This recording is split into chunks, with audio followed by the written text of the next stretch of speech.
In a secure location in southwest Scotland, the artist known as John Morris has emerged with a brand new show. His aim is to enthrall, entertain and leave you in awe with the artwork that he presents. He's known by John Morris, but tonight we know him as The Artist. In tonight's show, the artist will teach you how to create one of his most beloved paintings. The artist begins this painting with a 16 by 20 inch canvas. He's painted it black and left it to dry. He then comes in with a 2-inch brush, touches into titanium white and medium yellow and begins working a small section of the canvas where the sunset would be. He then comes in with yellow ochre and adds another section above. Notice how the artist is holding his brush. He's going side to side with the side of the brush. Whoops, that'll teach him to make sure it's all properly secured. Most people would freak out at this point, especially being on camera, but not our artist. He just readjusts, teaches a lesson, and moves on. Continuing to go side to side, he begins continuing to work up the top of the canvas.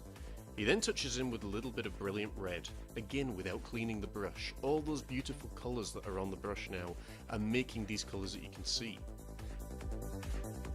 He just fills out the top of the canvas. Now, that doesn't look much like a sunset right now, but he cleans the 2-inch brush, adds a little bit of titanium white, and then very gently begins working his way from the middle of the canvas up to the top. This is blending all those colours together. What the artist wants us to remember is that it's very, very important to always blend from a light colour to a dark colour, never the opposite way around. He picks up a softer bristle brush, some more titanium white, and begins going side to side. Notice how he's filling up the top part of the canvas now. He touches in with a little bit more colour, and then just adds the colour to the necessary areas. Look how those colours are really being brought together and really standing out of the canvas. The lightest area for the sunset is down at the bottom and the darkest area is up at the top. This is a process that you can repeat several times to create the desired effect of colour that you want.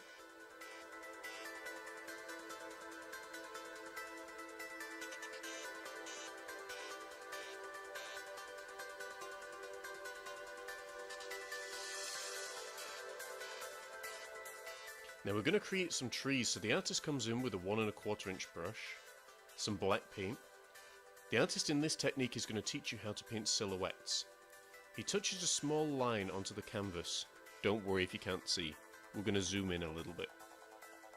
He then begins tapping down in almost like a cone-like fashion, the smallest detail at the top and working all the way down towards the bottom. See, told you, he wants us to come in closer. All the artist is doing here is tapping a small line of paint on the top, begin adding in the smallest detail, and then begin working down, again in a cone-like fashion. Evergreen trees are actually the easiest of all the trees to paint because of their simple nature. You can see there, even just using black paint while the paint is still wet, just creates those effects and detail on the tree without actually having to do. From this perspective, we can see how easy it is and how the artist is actually standing. It's a simple way to create a forest very quickly. The artist has got some very different face paint on today. Again, his hair looks nice. The artist then works on the other side of the canvas, leaving the middle area dark. You'll see why later on, but it is essential that that area remains blank. He then continues to add in more trees and a little bit of a forest to give the illusion of depth and distance. This is key in your paintings. If there's no depth and distance, your paintings will look flat.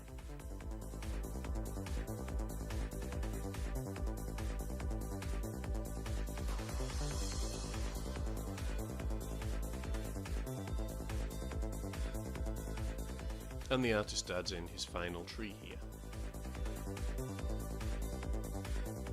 It's like that age-old question. If a tree falls and there's no one to hear it, does it make a sound? Of course it does. Oh, sorry Mr. Artist. Okay, the artist is ready to continue. He comes in with a 2-inch brush, some titanium white. He opens it up. pours it out, and away we go.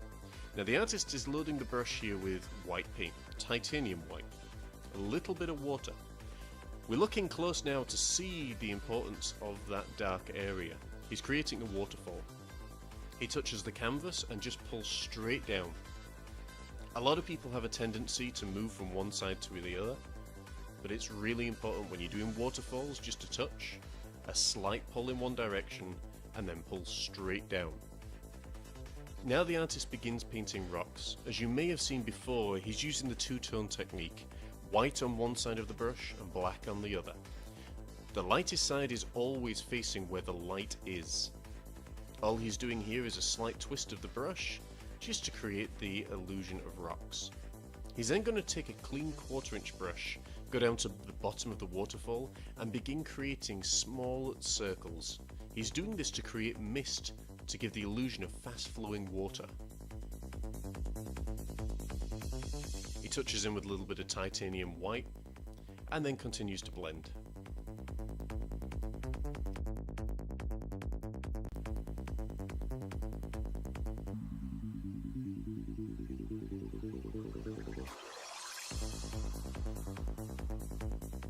The artist comes back in with a small filbert brush and adds some more rocks upon the top of the waterfall.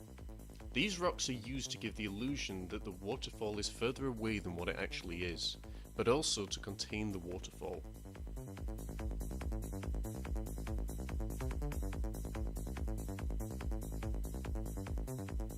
The artist now comes in with a 2" brush, loads it with a little bit of green and a little bit of yellow, mixes them together, which creates a beautiful grass colour.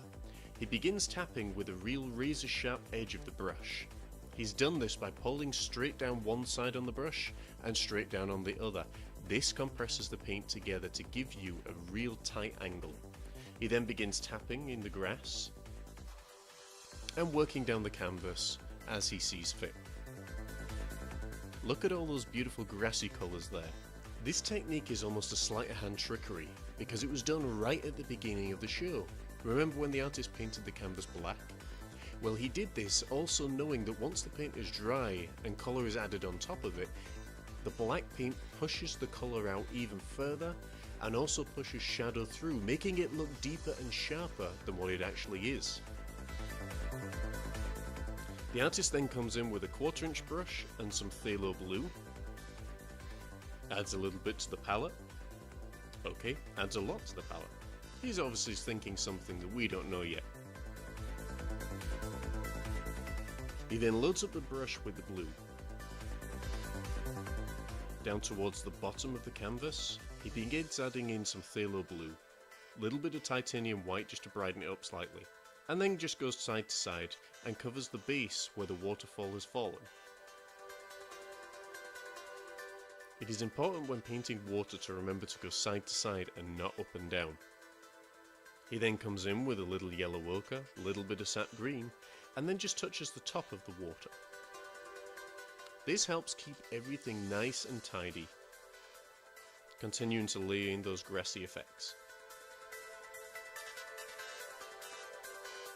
As we can see from behind the artist, he's now got a little phthalo blue, a little titanium white, predominantly titanium white, and he's adding in a little waterline underneath where the grass is.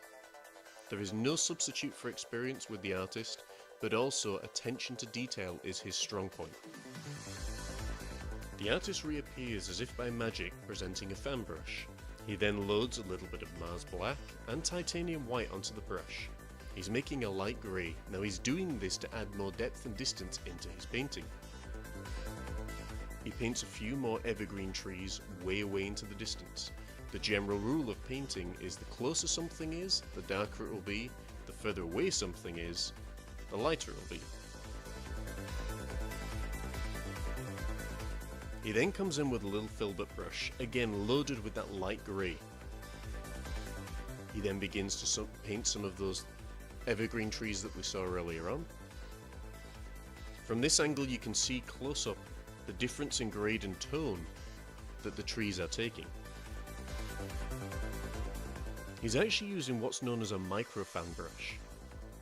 This helps and enables him to paint evergreen trees very succinctly and very simply, giving him correct proportions, perspective, and also a ton of control.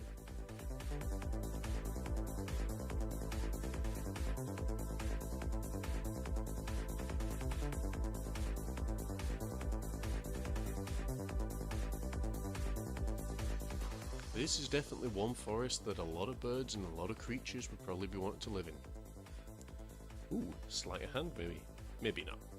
The artist comes in with a small round head brush and begins adding landmass far away in the distance. He's doing this with a little bit of titanium white and a little bit of grey.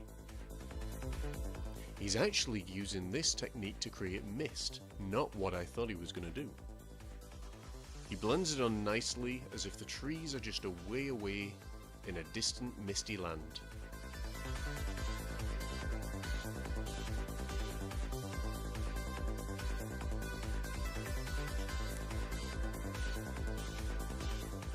He then comes in with the same brush, a little bit more titanium white and a tiny amount of water, and begins adding a water line in. This technique is done to give the illusion of fast flowing water. Maybe there's also a little fish in there that's jumping up. He adds a few little taps at the base of the waterfall to again give the illusion that water is falling and pounding straight into the ground. It is important to remember when taking on any form of artwork that it's all built up of layers, especially painting, and that a sitting of no longer than 2 hours is advised by the artist and ourselves to prevent boredom and also an attention deficit. The artist has been painting a long time. That is how he can show you these paintings within half an hour.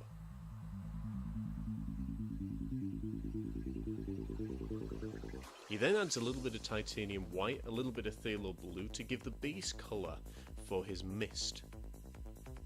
Again, it's important to remember that a darker colour will always elevate a brighter colour. He touches up the waterline.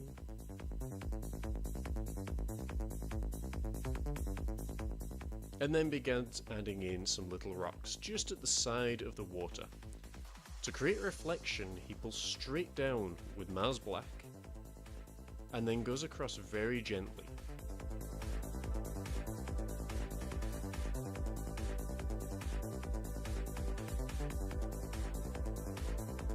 Now that the paint is dry, the artist loads up a 1/4 inch brush with titanium white and begins making some little circles at the base of the waterfall. This is done, as we've said before, to create the illusion of mist and fast flowing water. He also touches over some of those rocks that he painted earlier on, again changing the perspective of this painting, giving more dimensions and more illusion that the rocks are far behind the water. He's then touching up the waterfall just a little bit at a time. There is also the importance to remember to look at your artwork as you're painting it. It often will expose things and give you new ideas that you hadn't thought of before. He touches up the mist that's far away in the distance, again still with titanium white. He steps back, takes a look at his artwork, and now is adding a little bit of distance and mist into those closer trees. He adds a little bit of water just coming over the top of those rocks.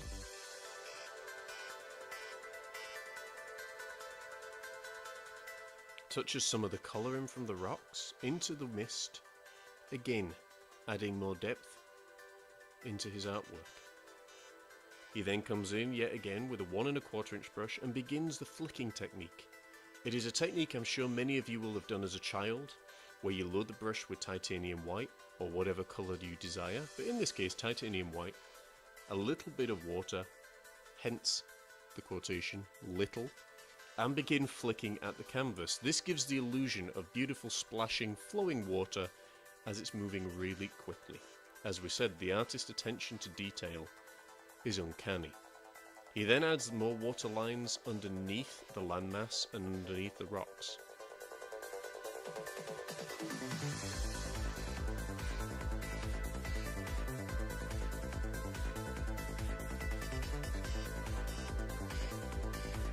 The artist now comes in with a filbert brush, some titanium white, a little Mars black, and once again begins putting in some more rocks. You'd think the artist had a thing for rocks.